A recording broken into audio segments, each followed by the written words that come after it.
Hello everyone, welcome to English with Shilpi. और हम लोग जो HCRO 2021 के लिए 100 गोल्डन रूल्स ऑफ ग्रामर की सीरीज़ कर रहे थे, उसमें आज हम लोग पढ़ेंगे सिंटेक्स। क्या पढ़ेंगे? सिंटेक्स। ठीक है, एडवर्ब तक हमने कर लिया था।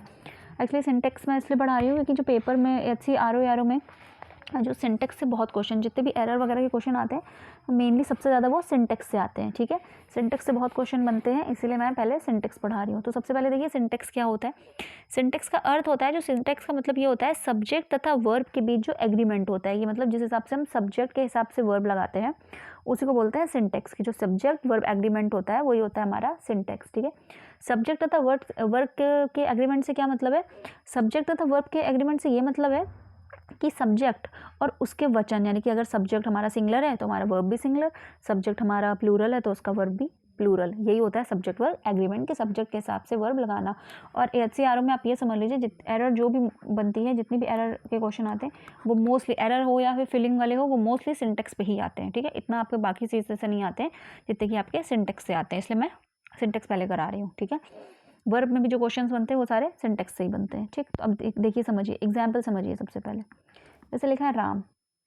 ठीक है, राम क्या है? सिंगलर है, एक वजन है, सिंगुलर पर्सन। ठीक है, सिंगुलर पर्सन। इसके साथ वर्ब भी कैसी आएगी? इसके साथ वर्ब भी आएगी सिंगलर। अब देखिए इसके साथ आएगा गोज। ठीक, अब आप सोच रहे होंगे कि मैम अभी तो आपने बताया कि राम के साथ सिंगलर आएगी और आपने ES लगा दिया इसके पीछे। तो यस, बिल्कुल ठीक है। क्यों? क्योंकि जो भी वर्ब होती है उसके बाद में अगर हम S या ES लगाते हैं तो वो वर्ब कैसी बनती है? सिंगलर। ठीक है, वर्ब में ध्यान रखिएगा कि नाउन का अपोजिट होती है। नाउन में हम क्या करते हैं, जैसे नाउन लिखा है, नाउन में हम S या ES लगा देते हैं तो वो नाउन कैसा बन जाता है? S या ES अगर लगा देते हैं तो वो नाउन हमारा कैसा बन जाता है? प्लूरल हो जाता है। जैसे मान लीजिए लिखा है स्पून, हमने लिख दिया स्पून्स, S लगा दिया तो नाउन हमारा क्या हो गया? प्लूरल हो गया। लेकिन वर्ब में उल्टा होता है। वर्ब में मान लीजिए गो लिखा है, ठीक, और हमने उसमें S या ES लगा दिया, गोज कर दिया, तो ये हमारा क्या बन गया? सिंगलर। ठीक, हमेशा याद रखिएगा कि नाउन और वर्ब में यही चीज़ अपोजिट होती है कि वर्ब हमारी S या ES लगाने से सिंगलर हो जाती है, नाउन हमारा S या ES लगाने से प्लूरल हो जाता है। तो राम, राम क्योंकि सिंगलर पर्सन था, सिंगलर था, तो हमें वर्ब भी सिंगलर चाहिए। और मैंने बताया वर्ब तभी सिंगलर होती है जब उसमें क्या S या ES लगाते हैं। तो हमारा बन गया राम गोज सिंगल। इसको ये हो गया आपका सिंगलर सब्जेक्ट SS मतलब सिंगलर सब्जेक्ट, ये हो गया आपकी सिंगलर वर्ब। ठीक है, नेक्स्ट ऑप्शन, नेक्स्ट समझिए। नेक्स्ट में लिखा दे। दे हमारा कैसा है? दे हमारा प्लूरल सब्जेक्ट है। ठीक है, दे मतलब बहुत सारे लोग, दे। तो अब इसके साथ वर्ब भी कैसी आएगी? प्लूरल। तो क्या हो जाएगा? They play. ठीक है, दे प्ले। वर्ब कैसी हो गई? प्लूरल वर्ब, क्योंकि अगर S या ES नहीं लगा तो वो वर्ब कैसी होती है? प्लूरल। अभी हम इसमें अगर प्लेज लिख देते, प्लेज लिख देते तो ये कैसी वर्ब हो जाती है? हमारी सिंगलर। ठीक, समझ में आ गया होगा। वर्ब और नाउन में यही अपोजिट होता है कि S या ES लगाने से जो हमारा नाउन है वो कैसा बन जाता है? प्लूरल हो जाता है, लेकिन जो हमारी वर्ब है वो S लगाने से सिंगलर बन जाती है। तो अगर हम यहाँ पे प्लेस लिख देते तो गलत हो जाता। क्यों? अगर हम प्लेस लिख देते तो वो सिंगलर वर्ब बन जाती और सब्जेक्ट हमारा प्लूरल था, तो सिंगलर वर्ब तो उसके साथ लगा नहीं सकते थे। तो राइट क्या हो गया? They play. ठीक है, यही बात है कि जो वर्ब, और हमेशा याद रखिएगा वर्ब का जो नॉर्मल रूप होता है, नॉर्मल रूप मतलब गो हो गया, कोई भी वर्ब है, प्ले हो गया, ये तो नॉर्मल रूप है ना। नॉर्मल तो ऐसे ही लिखा जाता है, गो प्ले। जो मूल रूप होता है वर्ब का, ये हमेशा अपने आप में कैसा होता है? प्लूरल होता है। ठीक, और अगर हम इसके बाद S या ES लगा देते हैं, S या कोई भी वर्ब हो उसमें S या ES जोड़ देते हैं तो फिर ये कैसा बन जाता है? सिंगलर बन जाता है। ठीक, इसीलिए प्ले हमारा क्या होता है? Plural verb, plural verb. और प्लेज हमारा क्या होता है? प्लेज हमारा होता है सिंगलर वर्ब। ठीक है, क्लियर हो गया होगा। बहुत ध्यान से पढ़िएगा ये चैप्टर, क्योंकि सिंटेक्स से ही आप ये समझ लीजिए HCRO में सिंटेक्स से ही, और कुछ से आए क्वेश्चन ना आए, सिंटेक्स से ही आएगा ही आएगा एरर। ठीक, पहला रूल तो आपने यही पढ़ लिया, ये पहला ही रूल था कि सिंगलर सब्जेक्ट के साथ, सिंगलर SS मतलब सिंगलर सब्जेक्ट के साथ सिंगलर वर्ब लगती है। ये पहला रूल था जो मैंने आपको बता दिया है, सिंगलर वर्ब लगती है। प्लूरल सब्जेक्ट के साथ PS, प्लूरल सब्जेक्ट के साथ प्लूरल वर्ब लगती है। ठीक है, समझ में आ गया होगा पहला रूल। जैसे कि शी क्या है? सिंगलर। अगर हमने लिख दिया शी रीड अ बुक, ये सही है कि गलत है?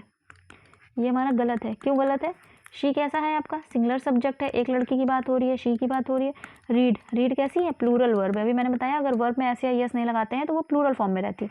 तो यहाँ पे सही क्या हो जाएगा हमारा? सही हो जाएगा हमारा रीड्स। ठीक है, शी रीड्स। अब ये S लग गया, अब ये भी सिंगलर वर्ब भी सिंगलर बन गई और शी तो सिंगलर था ही। अब ये हमारा शी रीड्स अ बुक, ये हमारा कैसा हो गया? सही हो गया। ठीक, ये हमारा पहला रूल था। चलिए रूल नंबर 2 देखिए। ठीक, रूल नंबर 2 ये कहता है कि ये अगर दो नाउन, ठीक है, कोई भी दो नाउन, जैसे लिख लेते हैं कौन से, देखिए राम भी एक नाउन है, श्याम भी एक नाउन है, दोनों नाउन लिख लिए। ठीक, रूल ये कह रहा है कि अगर दो नाउन एंड से जुड़े हों, कैसे जुड़े हों, एंड से, तो देखिए एंड से जुड़े हैं, ये भी नाउन ये भी नाउन, या तो दो नाउन एंड से जुड़े हों या तो दो प्रनाउन एंड से जुड़े। प्रनाउन भी जोड़ देते हैं एंड से, यू लिख दिया, यू भी एक प्रनाउन है, एंड आई लिख दिया, आई भी एक प्रनाउन है, कोई दिक्कत नहीं, ठीक है, जोड़ दिया। रूल ये कह रहा है यदि दो प्रनाउन या दो नाउन एंड से जुड़े हों तो इनके साथ हमेशा कैसी वर्ब आती है, प्लूरल। कैसी वर्ब आती है, प्लूरल, ठीक है। They will always take plural verb, यानी दो नाउन या दो प्रनाउन उनके बीच में एंड लगा हो तो वर्ब इसके बाद कैसी आएगी, प्लूरल। तो आर कैसी होती है हमारी, प्लूरल वर्ब।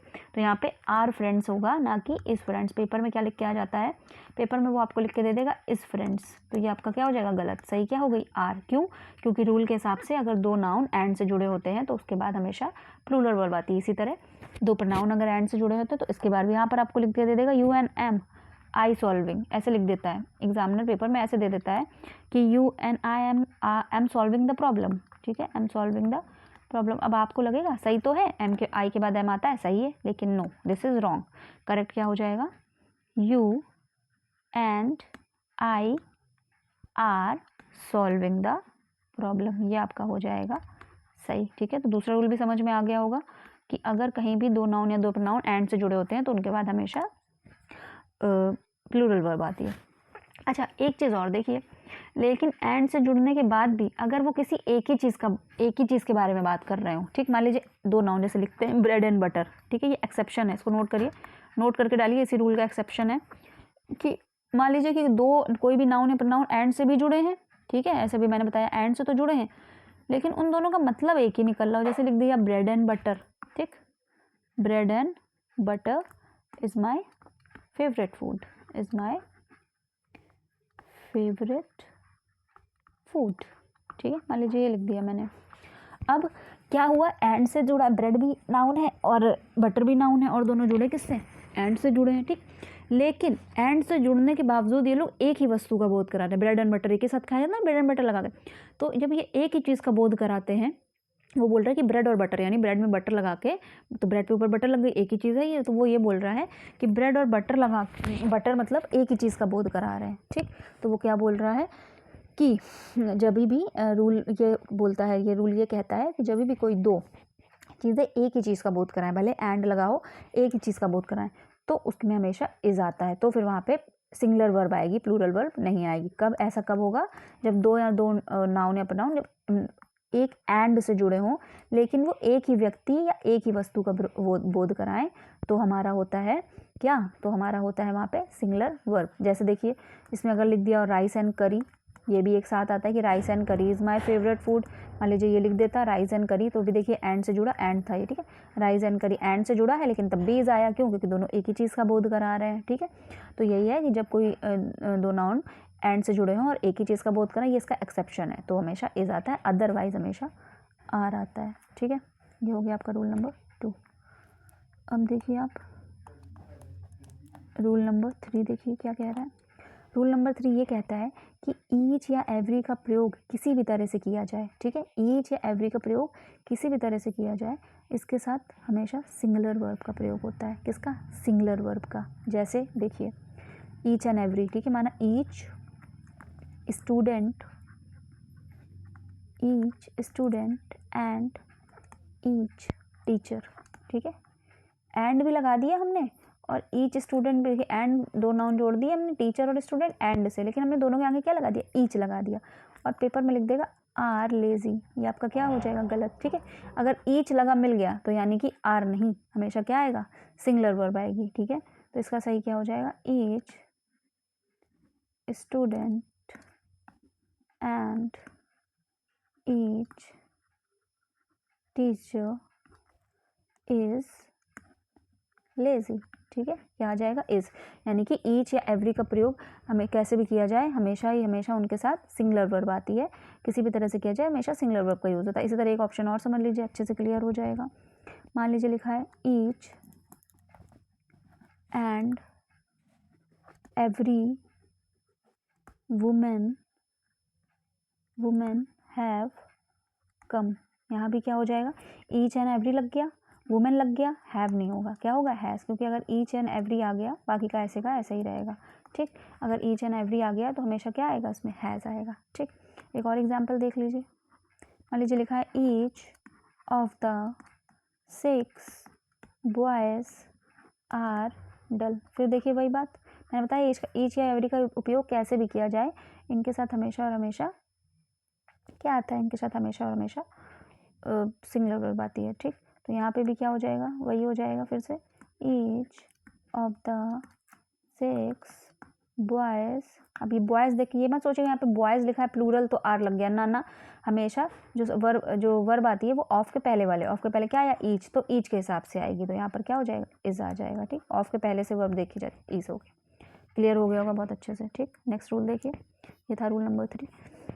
देखिए रूल नंबर 4 क्या कहता है, रूल नंबर 4 ये कहता है कि ये वाला रूल नाउन में भी पढ़ा चुकी हूँ कि one of, either of, neither of, इन सब के बाद हमेशा क्या आता है, हमेशा प्लूरल नाउन आता है, सिंगुलर, इसलिए से दोबारा से रिपीट नहीं कर रही हूँ। ठीक है, ये रूल में सिंटेक्स में भी आता है और ये नाउन में भी आप लोगों ने पढ़ा होगा ये वाला रूल। ठीक है, और देखिए, और नेक्स्ट रूल समझिए, नेक्स्ट रूल क्या है, नेक्स्ट रूल कह रहा है, रूल नंबर 4 है ना, रूल नंबर 4 कह रहा है कि वो, कॉमा विच, कॉमा दैट के बाद जो भी वर्ब आती है, ठीक, के बाद आने वाला वर्ब ठीक इसके पहले जो नाउन होता है उसके हिसाब से आती है। किसके हिसाब से, देखिए देखिए, जैसे वो लिखा है, विच लिखा है, दैट लिखा है, तो इसके बाद जो भी वर्ब आएगी प्लस वर्ब, वो वर्ब किस हिसाब से आएगी, वो वर्ब उस नाउन के हिसाब से आएगी जो इसके पहले लिखा, इन तीनों वर्ड्स के पहले, तीनों में से किसी भी वर्ड के पहले लिखा होगा। जैसे एग्जाम्पल के लिखिए, लिखा हो one of the boys, one of the boys वो इज़ प्लेइंग। अब ये सही है कि गलत है, ठीक, अभी मैंने बताया वो इज़ प्लेइंग कि अगर वो लगा हो, विच लिखा हो, दैट लगा हो, मिल गया, वो मिल गया। ठीक है, इसके बाद वर्ब आनी है, वर्ब आनी है, किस हिसाब से आएगी, जो इनके पहले नाउन हो, वो के पहले क्या नाउन है, बॉयज़, बॉयज़ कैसा नाउन है, प्रनाउन, तो यहाँ पे ये क्या होगा, ये रॉन्ग। वर्ब भी क्या है, सॉरी नाउन कैसा है, प्लूरल, ठीक है, प्रनाउन नहीं, सॉरी नाउन, बॉयज़ कैसा है, प्लूरल, तो वर्ब भी कैसी आएगी, प्लूरल, तो यहाँ इसका सही क्या हुआ, वन ऑफ द बॉयज़ वो आर प्लेइंग। क्लियर हो गया होगा कि वो, विच और दैट, इनके बाद जो भी वर्ब आएगी वो इनसे पहले जो भी नाउन या प्रनाउन आएगा उसके हिसाब से आएगी। ठीक है, अगर नाउन इसका प्लूरल है तो वर्ब भी प्लूरल, नाउन अगर सिंगुलर है तो वर्ब भी सिंगुलर। क्लियर हो गया होगा। ठीक, जैसे कि अगर यहाँ लिखा होता द मैन वो हैज़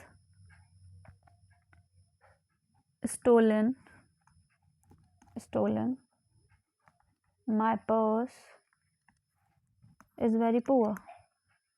ठीक, तो देखिए ये सही है कि गलत, वो आया, ठीक है, वो के बाद जो वर्ब आएगी वो उसके पहले वाले नाउन, वर्ब क्या आई है, हैज़, इसके पहले जो नाउन आया वो कैसा है, सिंगुलर।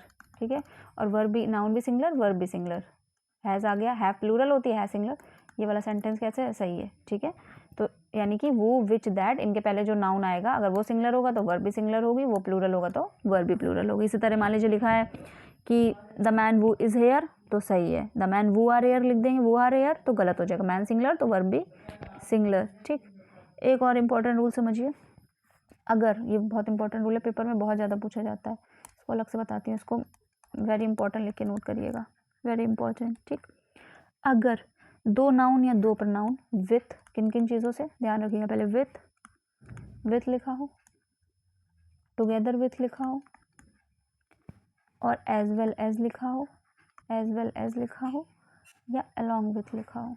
ठीक, या अलॉन्ग विथ लिखा हो। ठीक, इसके बाद कोई नाउन आया हो, सब्जेक्ट आया हो, इसके पहले कोई सब्जेक्ट आया हो। ठीक, तो वर्ब किसके हिसाब से, इसके बाद वर्ब आएगी, पहले एक सब्जेक्ट, बाद में सब्जेक्ट, फिर वर्ब आएगी, तो वर्ब किसके हिसाब से आएगी, वर्ब हमेशा पहले वाले सब, जो पहले वाला आपका सब्जेक्ट है, वर्ब हमेशा आपकी उसके हिसाब से आएगी। कब, ऐसा कब होगा, ऐसा तभी होगा, केवल और केवल ऐसा तभी होगा जब आपके जो सब्जेक्ट है वो किस किस चीज़ से जुड़े हो, या तो विथ लगाओ बीच में, या तो टुगेदर विथ लगाओ, या तो एज वेल एज, या तो अलॉन्ग विथ। एग्जाम्पल से समझिए, ज़्यादा अच्छे से समझ में आएगा। मान लीजिए पहला आपका सब्जेक्ट लिखा है द थीफ, क्या लिखा है, द थीफ। ठीक है, द थीफ, बीच में इनमें से कोई भी एक ले लीजिए, मान लीजिए बीच में इसमें लिख दिया एज वेल एज, ये चारों आपको याद करने पड़ेंगे, एज वेल एज। ठीक, इसके बाद दूसरा लिख दिया हिज सन्स, ये क्या हो गया, दूसरा सब्जेक्ट हो गया, द थीफ सब्जेक्ट 1 हो गया, S1 हो गया, हिज सन सब्जेक्ट 2 हो गया। अब बीच में हमने लगा दिया एज वेल एज, इन चारों में से कोई भी एक, चाहे एज वेल एज लगा होता, चाहे विथ हिज सन्स लिखा होता, चाहे टुगेदर विथ हिज सन्स लिखा होता, चाहे अलॉन्ग विथ हिज सन्स लिखा होता, इनमें से कुछ भी लिखा होता। तो जो वर्ब आती है वो हमेशा किसके पहले वाले के अकॉर्डिंग, पहले वाले सब्जेक्ट। पहला वाला सब्जेक्ट कैसा है देखिए, सिंगुलर, द थीफ, एक चोर की बात हो रही है, सिंगुलर, तो वर्ब भी कैसी आएगी, सिंगुलर। पेपर में आपको यहाँ पे वर लिख के दे देगा, लेकिन वर क्या हो जाएगा, वर अरेस्टेड, मान लीजिए लिख के दे दिया वर अरेस्टेड, तो गलत हो गया ना आपका। क्यों, वर्ब आनी थी पहले वाले सब्जेक्ट के अनुसार, पहले वाला सब्जेक्ट सिंगुलर तो वर्ब भी सिंगुलर, वर नहीं, यहाँ पे क्या आएगा, वॉज। क्लियर हो गया होगा, आई होप अब अच्छे से क्लियर हो गया होगा। ठीक, एक एग्जाम्पल और कर लेते हैं ताकि जो ना समझ में आए वो भी समझ में आ जाए। मान लीजिए लिखा हो ही, उन चारों में से कोई भी एक उठा लीजिए, चाहे टुगेदर विथ उठा लीजिए, चाहे विथ, चाहे अलॉन्ग विथ, चाहे एज वेल एज। ही टुगेदर विथ, या इस पर कुछ भी लिख दीजिए, टुगेदर विथ लिख लीजिए या एज वेल एज लिख लीजिए। ठीक, as well as his friends, just a second, he together with his friends are coming, ये क्या हो गया, देखिए ये आ गया आपका बीच में together with, as well as, ये आ गया सब्जेक्ट 1, ये हो गया आपका सब्जेक्ट 2, ये हो गई आपकी वर्ब। अभी बताया वर्ब कैसे आएगी, सब्जेक्ट 1 के हिसाब से। सब्जेक्ट 1 क्या है, ही, तो वर्ब क्या होगी, इज, क्योंकि सब ही क्या है, सिंगुलर, तो वर्ब भी सिंगुलर। ठीक, चलिए अब रूल नंबर 5 देखते हैं। अच्छा रूल नंबर 5 तो ये था, रूल नंबर 6 देखते हैं। ठीक, रूल नंबर 6 देखिए, रूल नंबर 6 क्या कहता है, रूल नंबर 6 ये कहता है कि जो दा और एडजेक्टिव के साथ प्लूरल वर्ब का योग होता है, जैसे कि दा लिखा हो कहीं, उसके बाद कोई एडजेक्टिव का वर्ड लिखा हो, ठीक, तो इसके बाद हमेशा कैसी वर्ब आएगी, इसके बाद हमेशा प्लूरल वर्ब आएगी। एग्जाम्पल समझिए, जैसे मान लीजिए लिखा है द पुअर, ठीक है, द पुअर एक क्या है, एडजेक्टिव। ठीक, ऐसा होता क्यों है, इसके पीछे का रीज़न भी समझ लीजिए। जब कोई भी एडजेक्टिव से पहले दा लगा देते हैं तो वो पूरा ना एक कम्युनिटी की बात करता है। द पुअर का मतलब ये नहीं हुआ कि एक गरीब, द पुअर का मतलब यहाँ होगा कि जितने भी गरीब हैं सारे के सारे। तो जब सारे के सारे, क्योंकि एडजेक्टिव से पहले दा लगा देने पर, जैसे मान लीजिए द रिच लिख दिया यहाँ पे, द रिच, इसका मतलब क्या हो गया द रिच का, कि सारे के सारे अमीर, केवल एक अमीर नहीं, सारे के सारे अमीर, यानी एडजेक्टिव, ये दोनों, पुअर भी एडजेक्टिव है, रिच भी एडजेक्टिव है। एडजेक्टिव कौन से वर्ड्स होते हैं, एडजेक्टिव वो वर्ड्स होते हैं जो नाउन या प्रोनाउन के बारे में एक्स्ट्रा इन्फॉर्मेशन देते हैं, उनकी क्वालिटी बताते हैं। ठीक, तो पुअर, रिच, इससे पहले दा लग गया, ये पूरी कम्युनिटी। तो जब भाई एडजेक्टिव प्लूरल बन जाता है तो इसके लिए हमेशा याद रखते हैं, इसके बाद वर्ब हमेशा कैसी आएगी, plural. The poor are becoming poorer. ठीक, ये क्या हो गया आपका सही, the poor are becoming poorer. Paper में क्या कर देंगे, आपको इज लिख देंगे कि the poor is becoming poorer, और बच्चे क्या समझते हैं कि ठीक तो है, द पुअर एक गरीब की बात हो रही, इस सही होगा, लेकिन नहीं, एडजेक्टिव से पहले दा लग जाता है तो वो पूरी कम्युनिटी को दर्शाता है। द पुअर का मतलब ही बदल गया, द पुअर मतलब सारे के सारे गरीब। ठीक है, तो इनके लिए क्या आएगा, आर आपका सही रहेगा। पेपर में इज लिख के दे देगा आर की जगह, लेकिन सही ऑप्शन इसका क्या है, आर, यानी कि द एडजेक्टिव के बाद हमेशा कैसी वो आती है, वर्ब हमेशा, और हमेशा प्लूरल वर्ब आती है। ठीक, ये आपका आर यहाँ पे करेक्ट है। नेक्स्ट देखिए, नेक्स्ट वाला रूल क्या कह रहा है, नेक्स्ट वाला रूल हमारा ये कहता है कि अगर कहीं पर भी सेवरल लिखा हो, क्या लिखा हो, सेवरल लिखा हो, बोथ लिखा हो, इससे बहुत आते हैं पेपर में, HCRO में इसी से क्वेश्चन बनते हैं, सिंटेक्स से ही सारे एरर के, ध्यान रखिएगा। वेरियस लिखा हो या अ फ्यू लिखा हो, इनके बाद हमेशा प्लूरल नाउन, और वर्ब भी कैसी, वर्ब भी प्लूरल आती है। ठीक है, सेवरल लिखा हो, बोथ लिखा हो, मैनी लिखा हो, वेरियस लिखा हो, अ फ्यू लिखा हो, इनके बाद हमेशा नाउन भी प्लूरल आएगी और हमेशा वर्ब भी प्लूरल आएगी। ठीक है, क्लियर हो गया होगा। एग्जाम्पल समझ लीजिए, जैसे कि बोथ लिखा है तो बोथ द चाइल्ड लिख दीजिए, मान लीजिए पेपर में आ गया both the child is intelligent, तो ये हमारा क्या हो जाएगा, गलत। क्यों, अभी मैंने बताया बोथ लगाओ, सेवरल लगाओ, मैनी लगाओ, वेरियस लगाओ, अ फ्यू लगाओ, इसके बाद हमेशा नाउन प्लूरल आता है। तो चाइल्ड नहीं, प्लूरल क्या होता है चाइल्ड का, चिल्ड्रन, यहाँ पे होना चाहिए चिल्ड्रन, और वर्ब भी कैसी, प्लूरल, तो इज़ नहीं, यहाँ पे होना चाहिए आर, बाकी का ऐसे का ऐसा। Both the children are intelligent. ठीक, अब इसमें सेवरल लिखा होता तो भी यही आता। मान लीजिए सेवरल से कोई सेंटेंस लिखा होता कि several issues is likely to come controversial, तो क्या हो जाता है इसका, सेवरल इश्यू नहीं, सेवरल इश्यूज़, प्लूरल हो जाता, और इज़ नहीं आर। ठीक है, चाहे इसके साथ कोई भी वर्ड लिखा हो, जैसे कि मान लीजिए लिखा हो several issue is likely to be controversial, ठीक है, controversial, ठीक। तो इसमें सेवरल, अभी देखिए सेवरल आ गया, अभी बताया सेवरल के बाद नाउन भी कैसा आएगा, प्लूरल, तो इश्यू नहीं इश्यूज हो जाएगा, और वर्ब भी प्लूरल तो इज नहीं आर हो जाएगा, बाकी का ऐसे का। आई होप अच्छे से क्लियर हो गया होगा ये वाला रूल भी, ठीक है, रूल नंबर अच्छे से क्लियर हो गया होगा। चलिए नेक्स्ट रूल करते हैं। नेक्स्ट रूल देखिए क्या कह रहा है। नेक्स्ट रूल ये है कि यदि दो सब्जेक्ट आपके नॉट ओनली, किस पे लिख देते हैं, दो सब्जेक्ट आपके मान लीजिए नॉट ओनली, ठीक, बट ऑल्सो, मतलब एक साथ पूरा यही है, not only but all, just a second, not only but also, neither nor, neither nor,